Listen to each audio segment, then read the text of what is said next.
This is the Doing Business School Abroad podcast. I'm Ken Globerman, and if you're interested in going to business school somewhere out of your country, this is definitely the podcast series for you. This is episode number 4, dealing with the admissions process.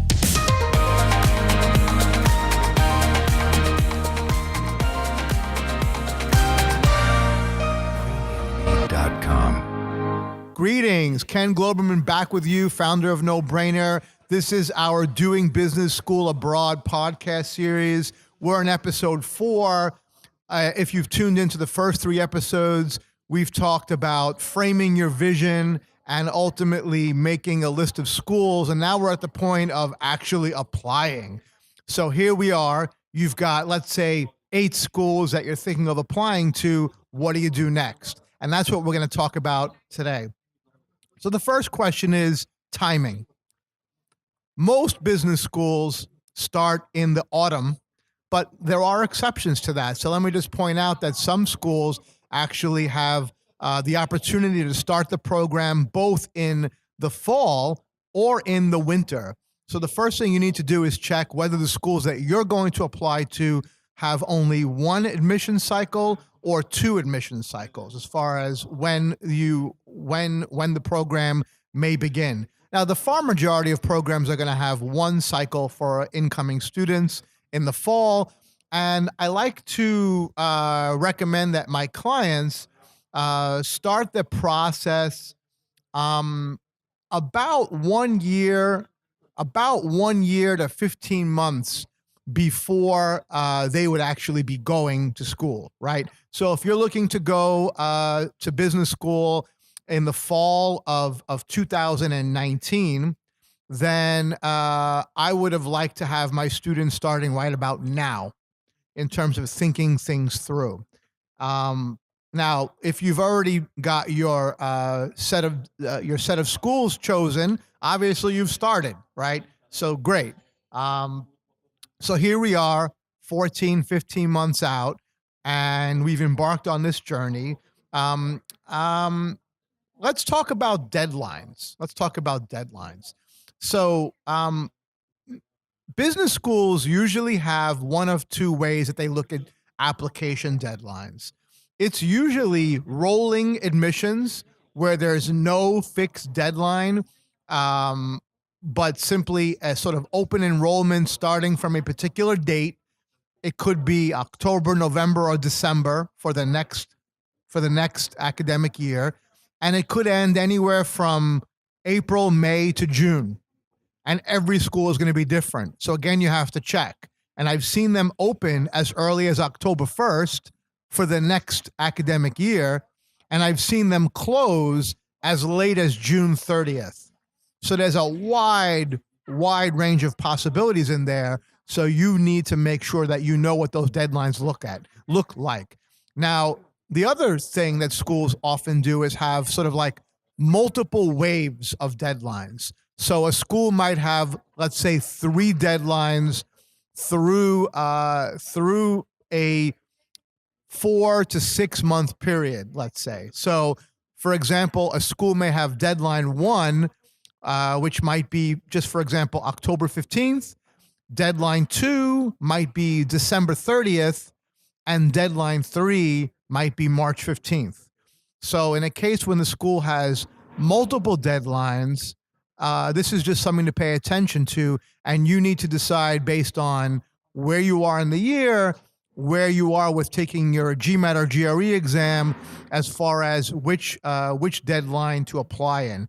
Now, one question I get all the time by students and my clients is, if a school has multiple deadlines, when should I apply? Should I apply to the first deadline, to the second deadline, or the last deadline? Great question. The answer is, frankly speaking, there is no answer.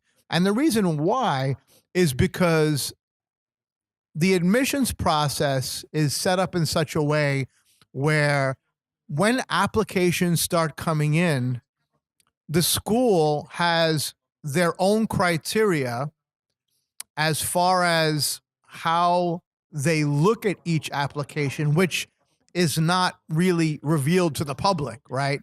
So if, well, let me just kind of give you a general sense of how it might look, though.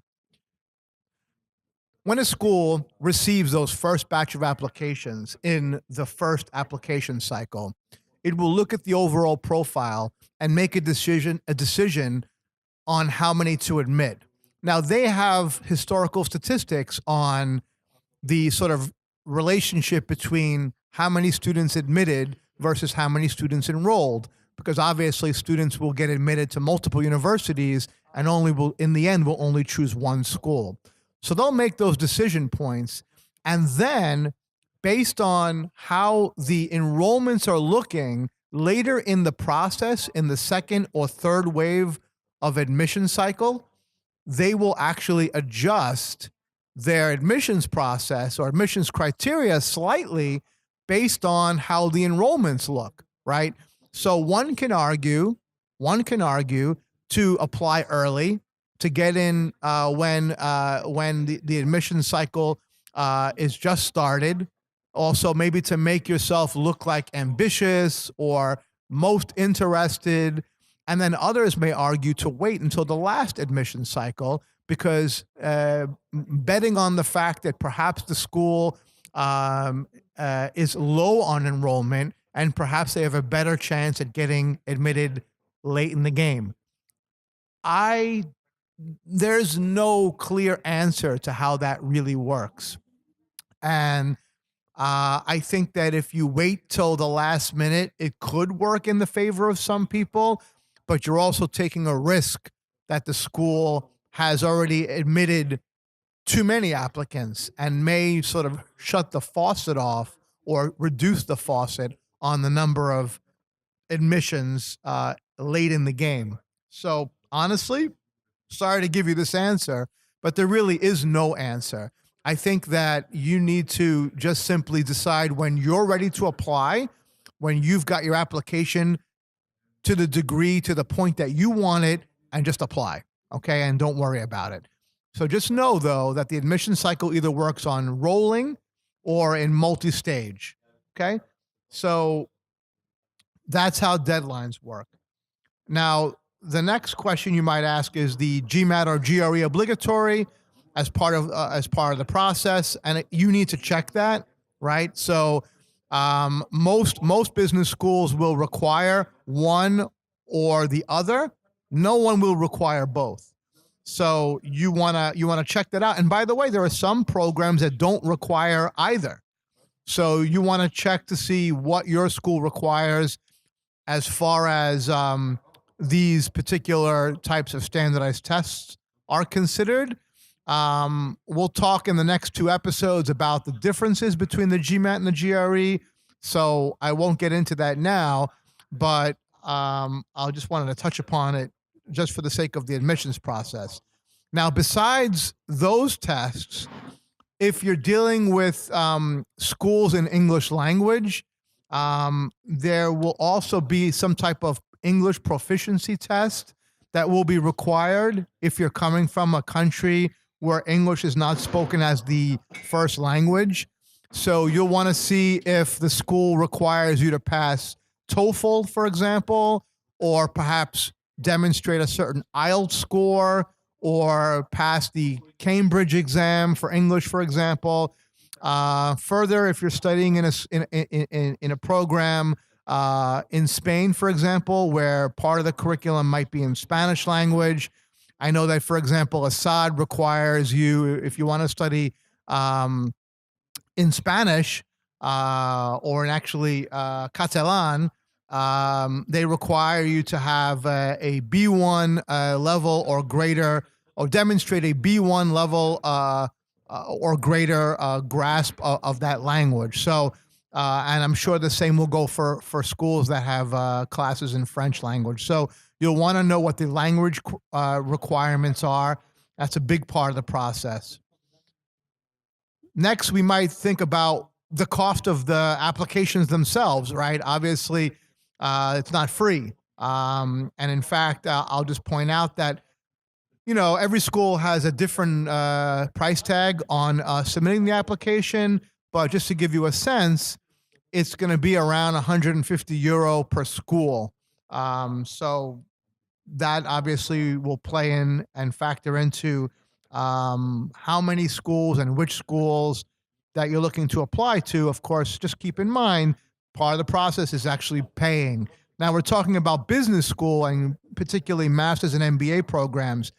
The process is different in the United States when you're applying to undergraduate programs. There are different systems in place which allow you to apply more easily to many more programs. But since the series is not about undergraduate admissions, we'll not. I won't touch upon that. But if you happen to be listening and you're looking to apply to undergrad in the United States, please do your homework because the process is a little bit different than what I'm describing here. Um, Now the question might be, should you do this all on your own? I will tell you that in more established countries where people are a bit more crazed about applying to top programs and have money to invest in this process, there are admissions counselors, admissions coaches, and just folks out there who provide the professional service of helping you through the entire process, whether it be filling out the application, going through the financial aid forms, working on your CV resume, helping you through the essays, preparing you for the exams. I mean, obviously, as is described here, you can see that there's a whole process involved. So if you're looking for support, don't be shy in looking to get it, right? I will mention that in undergraduate universities, in some undergraduate universities, depending on your school, there are counselors who are there to help you with some of this basic information for free for students that go to that university. So if you're a current student, you want to check to see if your school provides that service, some type of similar to offering career advice. Often schools will offer graduate school application advice. But if you're not fortunate to have that at your disposal, please look out for other service providers in your market that do provide it. I can't tell you that obviously No Brainer provides these services, but by no means do you need to use No Brainer. There are many people out there who offer similar advice. So, that really sort of covers the basics of the admissions process that I wanted to get into in this particular episode. So to summarize for you today, you've got your schools that you're considering. You've got to check what their admissions process looks like. When does the admissions cycle open? When does the admissions cycle close? Or is it a rolling application process? Are there multiple stages through the course of the winter and spring? Is the GMAT or GRE obligatory? Are there other language requirements that you have to consider? What's the cost of the applications? And are there services? Where can I find services out there? Or are there services where there are folks, coaches, or other types of counselors to provide help, which there are. The last thing I'll say is obviously in the process, schools do have, they get tens of thousands of applications for maybe 500 to 1,000 slots. So they go through an entire process of how to decide between one application from the next. And obviously you want to make your application stand out. And I think that rather than get into that now, we'll continue down that journey as in our later episodes when we talk about writing your personal statement, how to optimize your CV, getting the right references, preparing yourself for the admissions interview. We'll kind of touch upon each of those later in the series, so stay tuned for that. For now, I think from a general perspective, that's how the admissions process works. I think you've got a good sense of it. So best of luck as you move on through your journey. We'll end this episode for now. I could tell you that episode 5 is going to be talking about the GRE exam. So stay tuned for that. And for now, this is Ken Globerman signing off. I wish you a wonderful day.